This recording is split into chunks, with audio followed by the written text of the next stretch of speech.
The Prime Minister and opposition leaders' housing policies will only make buying a property more expensive. That's the assessment of economic experts who say giving first home buyers greater purchasing power will worsen the affordability crisis. That's true. If you give first homeowners more money, prices will go up. Facts. That is exactly what's going to happen.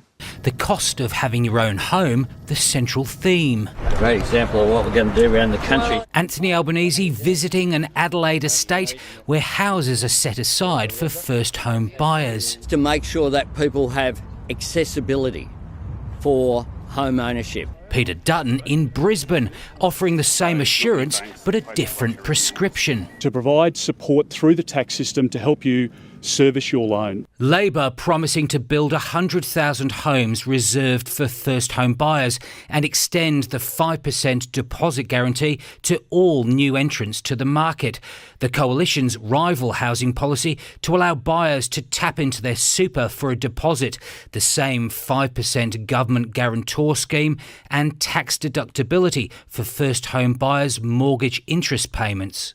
Yeah, all of this, guys, all of this. They're going to enable more first homeowners to buy a property. And look, for me, that's a positive. Allowing more Australians to get access to the property market to start building wealth for their families is a positive. However, if you increase the amount of people who can buy a property in a short period of time, that pushes up the price of properties. Facts. That's exactly what's going to happen. $55,000 over the 5-year period of owning your home. Peter Dutton offering up his 20-year-old son Harry, an apprentice carpenter, as a case study. We're saving like mad, but it doesn't look like we'll get there. You're doing pretty well yourself. Why won't you support him a bit and give him a bit of help with getting his house? Harry might be hoping he will, but the bank of mum and dad isn't every buyer's luxury, and economists are scathing of both sides' offerings. These are hopeless solutions. These dump more money into the demand side of the market. Enriching those who already own property at the expense of those who would like to but don't. An old and dumb mistake that we've made before. This time we're doing it bigger and dumber. Smart politics and good economics are rarely bosom buddies,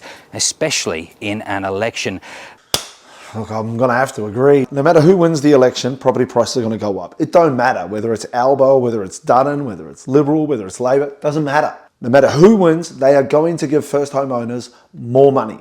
And they're going to enable more first homeowners to buy more properties. And they're going to do it in a short period of time, which is going to push up demand, and that will increase prices. So guys, get ready for another price boom.